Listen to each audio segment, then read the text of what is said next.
안녕하세요. 저는 결혼한 지 2년 정도 된 30대 초반의 여자입니다. 저는 대학교에 진학하면서 미술을 전공하고 싶었지만 부모님의 거센 반대에 부딪혀 결국 경영학과로 진학해야만 했습니다. 부모님이 반대하신 이유는 미술은 돈이 있어야 지원을 해줄 수 있는데 당시 저희 집 상황이 좋지 못했기 때문이에요. 부모님의 마음을 이해했기 때문에 저도 힘들었지만 포기해야만 했습니다. 대학교를 졸업한 이후에는 그래도 중견기업에 취업해 그럭저럭 생활하는데 지장은 없었습니다. 부모님한테 한 번씩 용돈을 드릴 경제적 여유도 생겼고요. 직장 생활 외 제가 주로 즐기는 일은 만화책을 읽는 일이었어요. 나이도 먹을 만치 먹은 여자가 집에 와서 만화책을 읽는다고 부모님은 별로 좋아하지 않으셨지만요. 그러다 어느덧 20대 후반이 되었습니다. 저는 제 나이에 대해서 별로 심각하게 생각하지도 않았고 스트레스도 없었는데 부모님이 보시기엔 그게 아니었나 봐요. 자꾸 집에만 있지 말고 나가서 사람도 만나고 결혼할 생각도 하라면서 잔소리를 하시더라고요. 그러다 지금의 남편을 만나게 되었습니다. 그 무렵 어머니가 봉사단체에서 만난 분의 아들이라며 빼지 말고 한번 만나보라고 하도 채근을 하셨거든요. 그래서 효도한다 생각하고 어머니가 주선한 소개팅에 나갔다가 남편을 만나게 된 거였어요. 저보다 3살 많은 남편은 공무원으로 학교에서 일하고 있었어요. 선생님은 아니고 학교에서 주로 행정 업무를 보는 사람이었어요. 원래는 소설가가 되고 싶었는데 부모님의 반대로 못했다고 하더라고요. 서로 부모님의 반대로 꿈을 이루지 못했다는 공통점이 있었기 때문인지 말도 잘 통하더라고요. 그렇게 1년 정도 만났을 무렵 결혼 이야기가 나오기 시작했어요.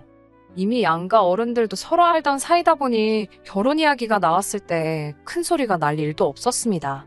남편 쪽에서 작은 전셋집을 마련해 주셨고 저희 친정에서 혼수를 도와주셨고요. 결혼식은 반반 부담했고 자가용은 각자 결혼 전부터 한 대씩 소유하고 있었습니다. 벌이의 경우 제가 남편보다 조금 더 낫긴 했지만 남편은 공무원이라 정년도 보장되어 있었고 연금도 나오니까 솔직히 누구 한 명이 더 기울고 그런 건 없었어요. 그 점도 저희 부모님이 마음에 들어 하시는 부분이었고요. 저는 솔직히 제 인생이 평범하지만 행복할 줄만 알았어요. 그런데 이렇게 어처구니 없는 이유로 남편과 사이가 멀어지게 될 줄은 정말 상상도 못했습니다. 결혼 전 저는 분명히 남편에게 그림 그리는 것도 좋아하고 만화책도 좋아한다고 이야기했었고 남편도 그런 저에게 소녀 같다며 했었거든요. 그런데 하루는 남편이 술에 잔뜩 취해와서는 저더러 정신 차리라며 술주정을 부리더라고요. 저에게 돈도 안 되는 건 그만하라면서 나이 30 먹고 무슨 만화책이나 보고 앉았냐고 정신 차리라고 하는 거예요. 사실 그 무렵 시아버지가 아는 분 보증을 서주는 바람에 갑자기 시댁 사정이 너무 안 좋아졌거든요. 그래서 남편이 금전적으로 좀 도와줬던 걸로 알아요. 그런데 남편도 원래 수입이 많지 않으니까 스트레스를 받았던 모양이에요. 그래도 그렇지 저한테 화풀이를 하니까 너무 서운하고 속상하더라고요. 저도 경제적으로 여유만 되면 도와드리고 싶었지만 저희 집도 친정어머니 건강이 안 좋아지셔서 이래저래 돈 들어갈 일이 많아졌거든요. 게다가 결혼할 때 생활비를 반반 부담하자고 한 건 남편이었어요. 솔직히 장모님이 아프신데 과일 한 번을 살 생각을 안 하더라고요. 한 번은 제가 보약 한 채 해드리고 싶다고 하니까 그건 제 돈으로 알아서 하면 되지 않냐고 선까지 딱 그었고요. 그때 진짜 엄한 정이 뚝 떨어졌는데 이제 와서 시댁이 힘들어질까 저한테 화풀이를 하니 저로선 어이가 없었네요. 아무리 속이 갑갑하고 열불이 올라온들 이런 이야기를 아프신 친정 어머니께 털어놓을 수도 없고 자랑도 아닌데 친구들한테 이야기해봤자 제 얼굴에 침 뱉기나 마찬가지겠더라고요. 결국 혼자 화를 삭히기 위해서 일기를 쓰기 시작했어요. 처음에는 글로 쓰다가 나중에는 만화처럼 그려보기도 하고 인터넷에도 올려보고요. 그런데 생각지도 못하게 제가 올린 만화일기가 사람들한테 인기를 끌기 시작했습니다. 스스로도 생각지 못했던 일이기에 깜짝 놀랐어요. 최근에는 재미없고 우울한 하루를 살고 있다고 생각했는데 그런 제 생활에 공감하는 사람들이 많다는 것도 신기했고요. 그런데 그런 저를 남편을 포함한 시댁에서는 굉장히 못마땅하게 생각하더라고요. 특히 남편에게는 7살 어린 신우가 있거든요. 신우는 대학교에서 순수미술을 전공했어요. 예쁘장한 얼굴에 미대생이란 타이틀 때문인지 또래 남자들한테 인기도 많은 신우는 좋게 말하자면 늘 자존심 세고 콧대가 높아요. 솔직히 저는 예의 없고 싸가지 없다고 말하고 싶지만요. 아무튼 그런 신우는 대학교를 졸업한 후 마땅히 할 일 없이 놀고 먹는 중이에요. 원래는 개인전도 하고 대학원도 가고 나름 계획이 있었던 것 같은데 애시당초 시댁이 아주 여유가 있는 집도 아니었는데다가 시아버지의 보증 사건으로 이룰 수 없는 꿈이 되어버렸네요. 그럼에도 불구하고 직장을 구하려는 노력을 전혀 하지 않는 걸 보고 어떤 의미로 진짜 대단하다는 생각이 들더군요.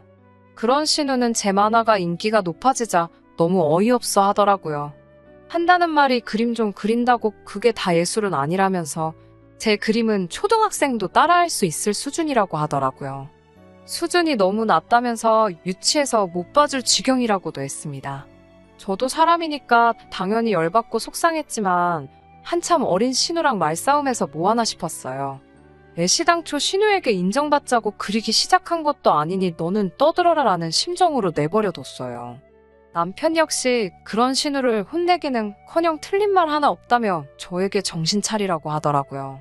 제가 남편이란 사람이 아내가 즐거워하고 좋아하는 일이면 적극적으로 응원을 해줘야 하는 거 아니냐고 따져 물었어요. 그러자 냉정하게 들리겠지만 제 만화를 좋아해주는 사람들은 다 수준이 없고 못 배운 사람들 아니겠냐며 그런 거 그릴 시간에 차라리 아르바이트라도 하라고 하더군요. 시부모님이 저렇게 힘들게 사시는데 너는 만화가 그려지냐며 빈정대는 건 예사실이었습니다. 남편이야말로 매일같이 칼퇴근하는 직장이고 집에 오면 저녁 먹고 쉬기 바쁘면서 저한테 투잡을 운운하니 어이가 없었어요. 마음 같아선 한마디 사붙이고 싶었지만 동시에 마음 한편으론 자기 부모님이 아프니 자기도 얼마나 스트레스 받겠나 싶어서 몇 번이고 한 대 때리고 싶은 걸 꾹꾹 눌러 참았습니다. 그러다 결국 일이 터지고 말았어요. 제가 만화로 일기를 쓰기 시작한 지 6개월이 지나갈 무렵 웹툰으로 유명한 회사에서 같이 일해보면 어떻겠냐고 연락이 왔어요. 만화책도 만들고 상품도 만들어서 팔아보자면서요. 인생에 다시 안 올 기회일지도 모른다는 생각에 덜컥 계약을 해버렸습니다. 남편과 상의해볼까 생각도 잠깐 했지만 워낙에 부정적인 인간이라 보나마나 초치는 소리나 해댈 것 같았고 싫은 소리 듣는 것도 이골이 난 상황이었기에 그냥 냅다 질렀습니다.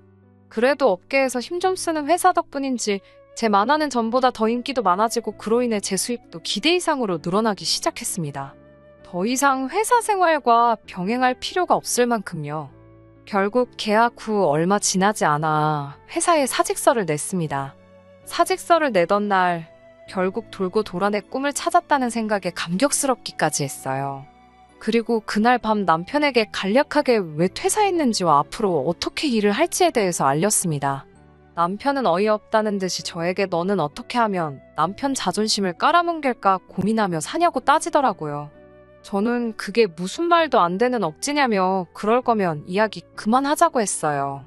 남편은 네가 그걸로 한 달에 1,000만 원을 벌고 갔냐며 배가 불렀다고 노발대발이었어요.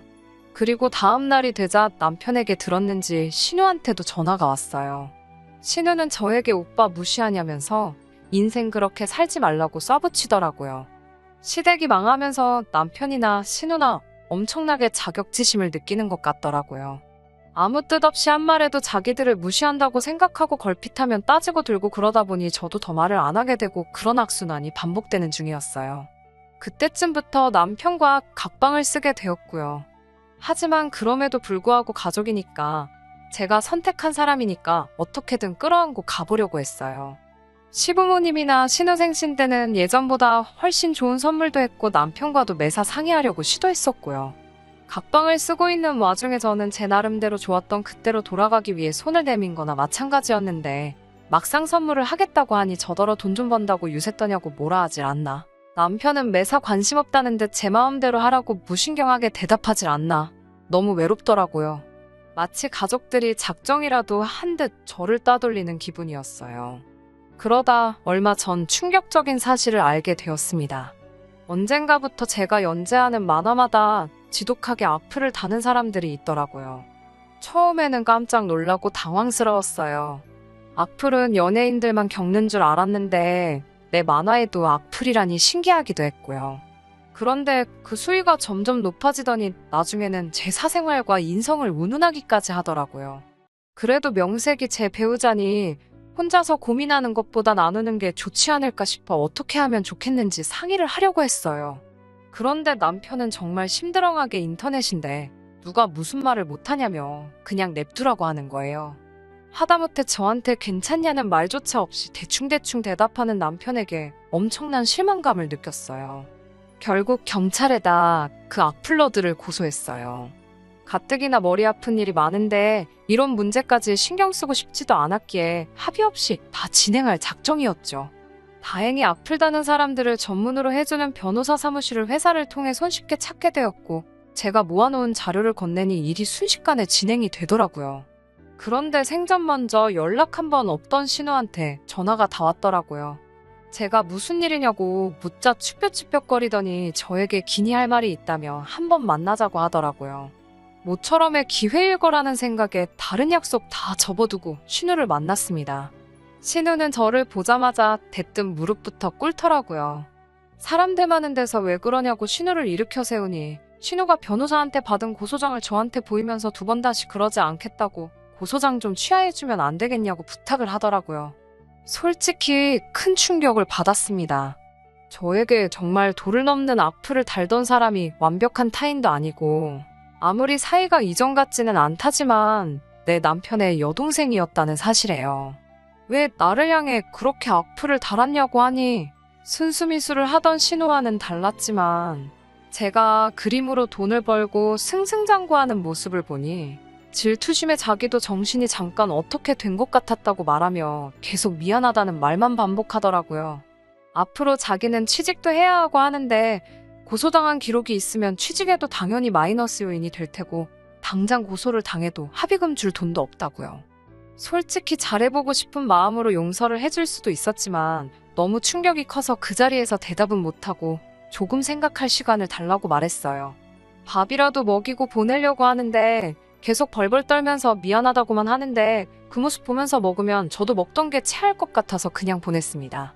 돌아오는 길에 변호사님에게 전화를 드려 이 사실을 말했는데 변호사님도 쭈뼛거리면서 사실 안 그래도 이 이야기를 해야 할까 말까 하다가 말을 해준다고 하면서 저에게 악플을 남기던 사람들 중 또 다른 한 명이 다른 사람이 아니고 제 남편이었다는 이야기를 해왔습니다.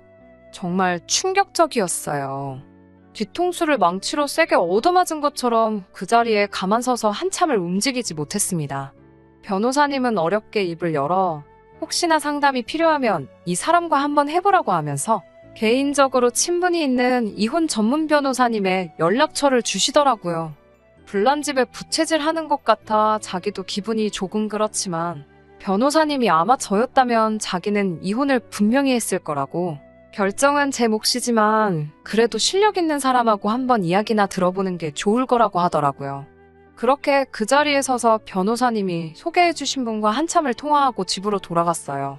그날 저녁에 퇴근하고 방으로 들어가려는 남편을 불러세워 이게 다 진짜냐고 어떻게 그럴 수 있냐고 하더라고요. 남편은 제게 사과는 못할 망정 자기 동생 고소장 취하하지 않으면 재미없을 줄 알라며 으름장을 놓기 시작했어요. 저도 이제 더는 참을 이유가 없을 것 같아 고소장 취하할 생각도 없고 너도 고소해버릴 거라고 강하게 나갔습니다. 남편은 컵 하나 먹지 않고 콧방구를 끼면서 배우자는 고소 못하는 것도 몰랐냐며 낄낄대더니 더 말하고 싶지도 않다고 방문을 닫고 들어가 버리더군요. 모르고 있던 건 제가 아니라 남편이었어요. 저는 이미 남편과 대화를 시도하기 전에 벌써 업계에서 가장 실력 좋기로 소문난 이혼 전문 변호사님에게 받을 수 있는 모든 자문을 받은 상황이었기 때문입니다. 모욕은 이혼 사유가 될 수 있고 남편이 이혼을 거부하면 저는 법원에 이혼 소송을 걸 수 있고 모욕죄는 친고죄라 형사고소까지 진행할 수 있다는 사실을요. 거기에 하나 더 보태서 이혼 소송을 걸어 남편의 행동으로 인해 정신적 피해 보상을 요구할 수 있고 이로 인해 위자료까지 청구할 수 있었습니다.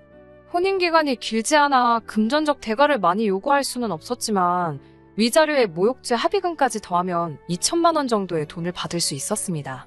시아버지 보증 때문에 이미 시댁에 많은 돈을 도와준 터라 남편은 빚까지 내서 저에게 합의금을 지불해야만 했습니다. 저에게 고소를 당한 이유로 공무원인 남편이 징계를 받지는 않겠지만 알아보니 고소당한 사실 자체만으로 품위 유지를 이유로 앞으로 승진해도 어려움이 있을 거라는 듣던 중 반가운 소식을 알게 되었어요. 신우는 저에게 합의금 300만 원을 줄 돈이 없어 제가 다른 방법을 생각해냈어요. 안 그래도 요즘 일손이 부족했던 터라 제 사무실로 불러 2달간 무상으로 일을 하라고 했습니다. 그러면 고소도 취하해주겠다고 하고요. 순수미술 운운하며 제 그림 수준 낮다고 무시하던 신우가 제 지시를 받으며 이악 물고 자비를 하고 있는 모습을 보니 속이 후련하더라고요. 물론 그 얼굴 계속 보고 있자니 남편 얼굴이 떠올라 합의금만큼 일을 시키면 더 이상 제 근처에도 얼쩡대지 말라고 하고 쫓아낼 생각이에요. 이미 한참 전부터 어긋나버린 결혼 생활이었지만 어떻게든 제 스스로 되돌려보고자 했던 노력이 있었기 때문인지 이 사람들에게 제가 너무했다는 생각이나 죄책감 같은 건 들지 않습니다. 오히려 저는 기회를 줬는데 그 기회를 스스로 차버린 그 사람들이 당연히 감내해야 할 벌이라고 생각해요. 저도 늦게나마 이룬 꿈, 다시 제게서 떠나가지 않도록 부단히 노력할 생각입니다. 다시 가정을 꾸리게 될지는 아직 모르겠지만 당분간은 일하는 행복 때문에 생각이 나지 않을 것 같긴 하네요.